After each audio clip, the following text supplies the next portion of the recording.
So I'm back. Another lovely evening, and I'm doing my carrots. I looked at the long range weather forecast and I saw that it's going to be raining next week. Well, that is perfect for carrots. Carrots really need to be kept damp for the whole sort of germination phase, which is probably about a week, and it's a lot easier to do that when it's showery. So I'm going to put in my winter and, well, maybe late autumn, winter and spring carrots. I might do another batch for late spring, but anyway, they're Eskimo and they're a lovely carrot. They're great, holding the ground really well. As always, what I do is I have them in this cold frame, because when it comes to about November time, I chop all the tops off them and I put a cold frame top on, and because I've got these nice big row gaps in between the rows, I plant spinach, lettuce and things like that down the middle of the rows here. So that works out quite well, lets me get an extra crop out of the bed. And so I'm going to get on. And these are pelleted seeds. I love pelleted seeds. So we'll get up close and I'll show you what I'm doing. So I just run this little piece of wood up and down here to make the grooves I'm going to plant in. I quite like doing it like this rather than a V. Just sort of makes it a bit easier, I think. So you can see how easy it is to sow the pelleted seeds, and I generally find germinations really good, so I'm always taking the risk here, and I'm actually planting at my target density, and I won't be thinning this bed. And I'm sowing 350 seeds, which is, well, it's kind of like one a day, but of course it's only for half of the year, so it's about 2 a day, which is about right, because I have 1 in my salad and we generally just use 1 in cooking, so that kind of works out reasonably well. And of course some of these carrots are very big by the time we're eating these in winter, and you know, so we're not talking about little baby carrots that I'm eating at the moment in my salad. Sometimes I don't need a whole one. And I generally plant them just over 1 inch apart, about 1.5 inches, but you know, I'm not measuring it, I'm just doing it by eye. And the row spacing I'm using is about probably 7 inches or something like that.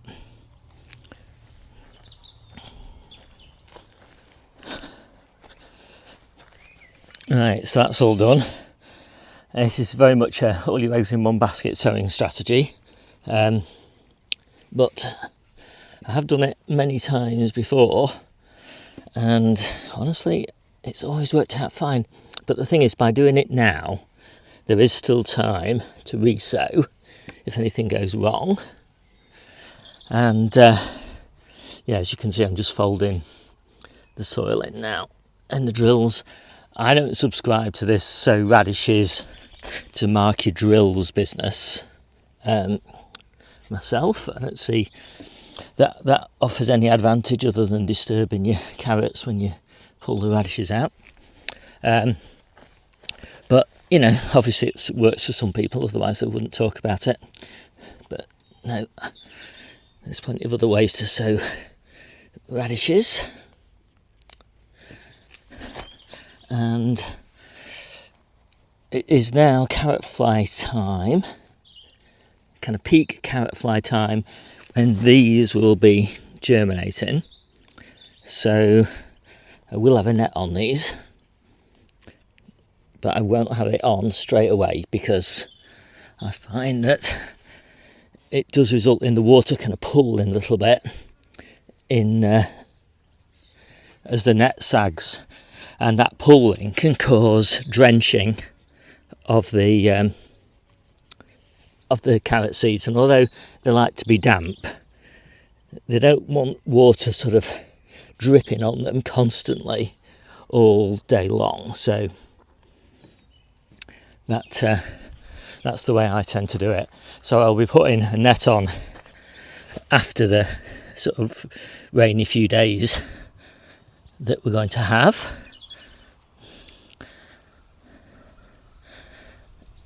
There we go. And my summer carrots have all germinated. I'll just show you those now actually. And I'm pretty pleased with the germination of those. I had to thin those, but it wasn't too onerous a job. And there's a few areas that are a little bit thin, but I'm not going to worry about that. It's going to be very hot tomorrow, so I'm also just going to water them in. I watered the ground obviously before I sowed them as well. And hopefully this will just settle the soil in nicely around the seeds. And just keep them damp tomorrow, and then Monday it rains for a few days.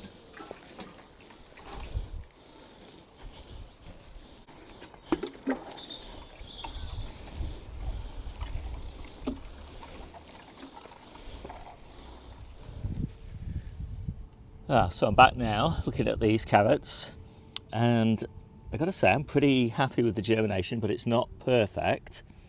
So I'm pleased that I put them in just that little bit earlier, and that gives me time to re-sow just maybe, I don't know, it's probably less than an eighth, less than a tenth probably of the bed. There's a lot of weeding to do though, and I'll probably give this 2 weeds before I cover it up. In anticipation of doing the weeding now, I've just watered it with nematodes, the fruit and veg protection nematode, and hopefully if I do get any carrot fly in here, I mean it's a little bit early at this stage, but if I did, then hopefully that nematode will kill any carrot fly larvae. So I'm going to get this bed weeded, and then I'll show you the details now of where I've got germination issues, and I'll show you what I'm going to do about it. But generally speaking, I'm pretty happy with it, and as I say, I'll show you it before I've weeded it and after I've weeded it. It's not too bad though, so there's not such a big difference.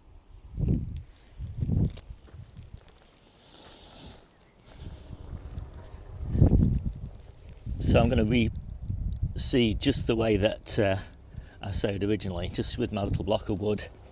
I just go through, find all the little gaps and pop new seedlings, new seeds in. So now I've just got some really fine potting compost, seed sowing compost. I'm just going to cover them with that because I just want to give them the absolute best chance. And as you can see, you know, I've spaced them just as I ordinarily would, giving them about 1.5 inches in between each one. You could give more than 1.5. I mean, I prefer smaller carrots, but if you want really big carrots, obviously, then just give them a lot more space. Carrots respond extremely predictably to space, so big rows and big spacings in between carrots on the row will give you sort of predictably huge carrots, and those tend to be great if you want to store them out of the ground. I find that smaller carrots, you know, maybe 1/2 to 1 inch in sort of width, they store really nicely in the ground.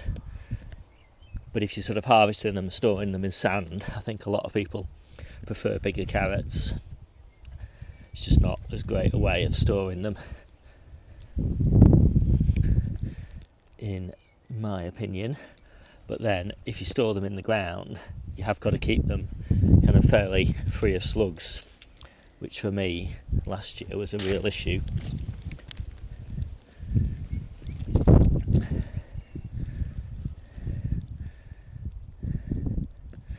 Each time you go round, it's worth looking out for weeds again, because you always miss them the first time around. And I'll just refit temporary net.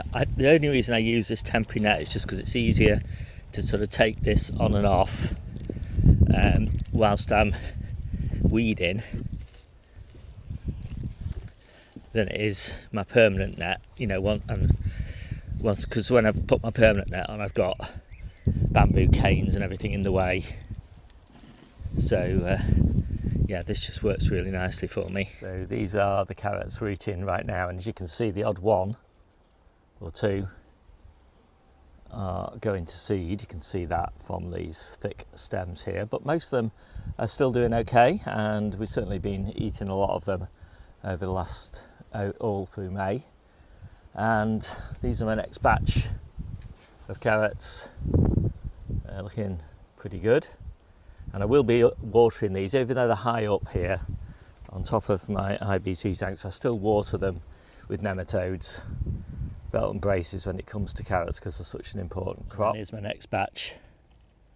I'll take this net off and give these a weed as well. These are growing quite well, but yeah, there's a few weeds, and there's a few patches, you know, where I haven't re-sown these. I don't think it's worth it now, they're a bit far on. Most of them are perfect though. So that's the weeds.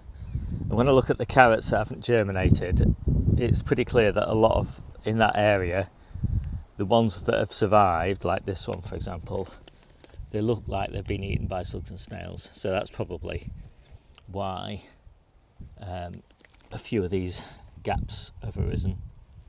So I'm pleased to have got all that done, and if you want more information about growing carrots, then I've got a nice little guide in my ebook, and I'll put a link to that down in the description below.